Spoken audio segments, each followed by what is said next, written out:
What's up, Bills Mafia? Welcome back to the channel where we talk all things Buffalo Bills. From training camp battles to rising stars to exclusive behind-the-scenes stories. And today, we've got double the news you won't want to miss. We're diving into Kian Coleman's headline-making trip to Canada, where the second-year wideout is winning fans and taste-testing Tim Hortons for the first time. Plus, we'll break down the latest recognition for one of Buffalo's most underrated warriors, left tackle Dion Dawkins has finally cracked ESPN's top 10 OT rankings for 2025. So before we get into this exclusive update, do us a huge favor. Smash that like button, subscribe to the channel, and drop a comment. Have you ever tried Tim Hortons? And do you think Dawkins deserves to be higher than no weight in ESPN's rankings? Let's go, Bills fans.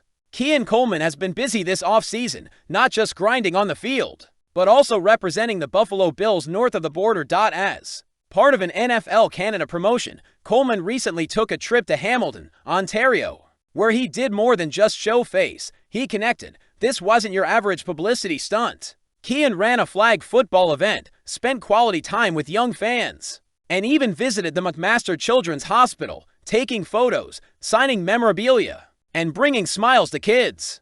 Who needed it most? But what stole the headlines? You guessed it, Tim Hortons. That's right. Bills Mafia's rising star wide receiver had his first ever taste of Canada's favorite coffee spot. And let's just say, he's a fan. Kian tried their iced coffee, calling it similar to a slush, and gave it a solid 8 out of 10. Then came the Timbits, those bite-sized donut holes Canadians swear by. I mess with them.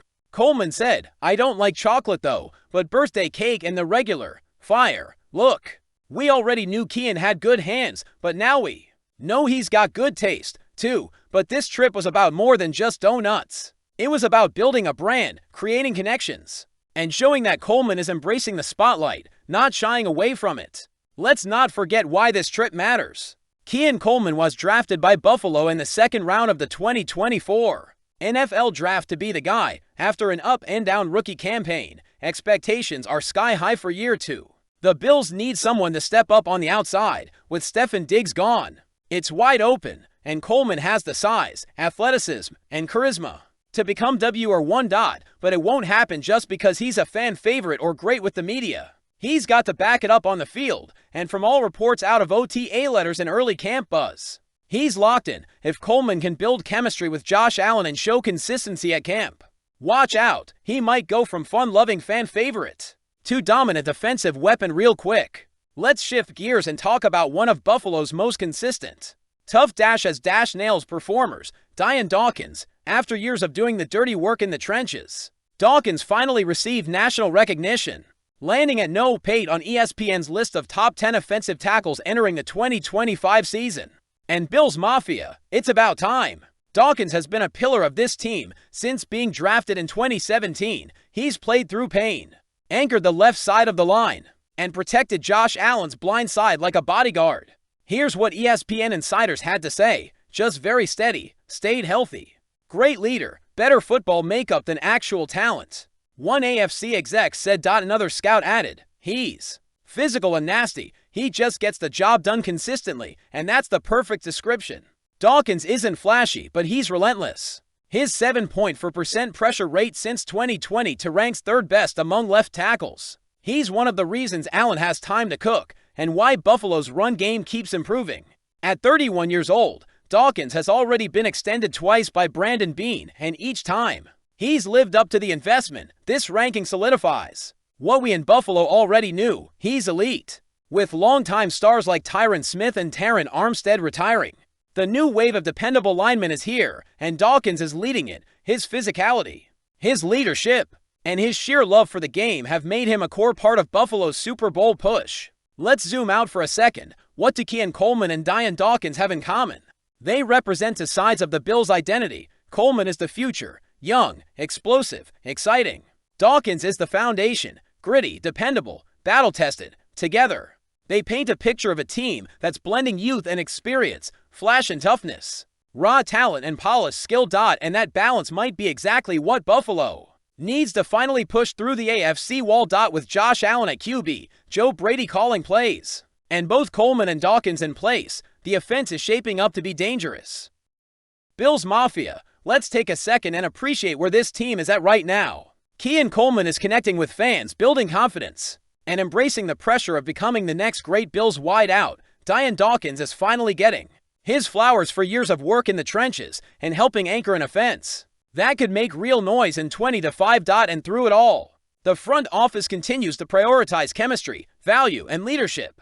This isn't just about donuts and rankings, it's about a team on the rise, building something special piece by piece. Let's start with the Bills' perspective. This franchise is laser-focused on one thing: improvement. After another deep playoff run that came just short of the Super Bowl, it's clear the front office isn't afraid to make tough calls. In order to stay competitive, Amari Cooper, who arrived last year mid-season, gave Buffalo some much-needed veteran presence in the wide receiver room. But after only 20 catches for 297 yards and 2 TDs over 8 games, it became clear he wasn't the long-term answer, and unfortunately, Bills fans, the most vivid memory will likely carry of Cooper in a Bills jersey is that stumble on a critical third down screen in the AFC Championship against Kansas City, a moment that felt like the air got sucked out of Highmark Stadium. After evaluating the tape and reviewing off-season priorities, GM Brandon Beane made a bold decision: let Cooper walk and reinvest elsewhere. And what did the team do instead? They gave a 3-year, $29 million contract to former Chargers starter Joshua Palmer, a player entering his prime. They added another former high-potential pick in Elijah Moore, still just 25 and looking to revive his career. They're doubling down on Kian Coleman, the exciting 2020 second-round pick, who's been making noise this offseason. And they still have Khalil Shakir, who led the team in targets and yards last year. In other words, Buffalo is betting on youth, speed, and long-term potential over experience and name value. Does it hurt to lose a vet like Cooper? Sure, but this team has a clear vision, and it's centered around Josh Allen and a WR room that's fast, physical, and hungry.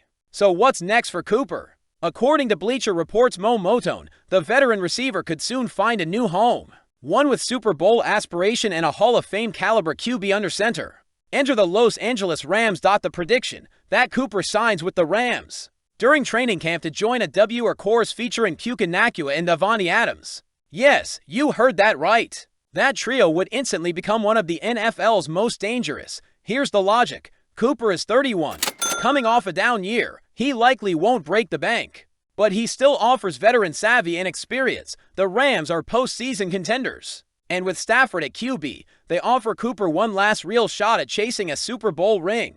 Modone summed it up like this: in Los Angeles, Cooper would join a playoff-caliber team that has a well-respected quarterback under center, Nacua, Adams, and Cooper would be one of the league's top receiver trios. Sounds like a solid fit, at least on paper. That's the million-dollar question.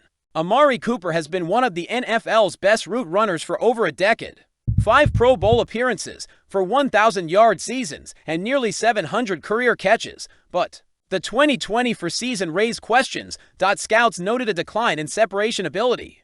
And while his hands and football IQ are still elite, the burst just wasn't there. Add that to the fact he'll turn 32 before the playoffs, and it's fair to wonder if his best days are behind him. Still, for a team like the Rams, who already have deep threats and slot options, Cooper could fill that savvy possession receiver role and mentor younger players. And don't forget, this guy's been clutch in big moments before.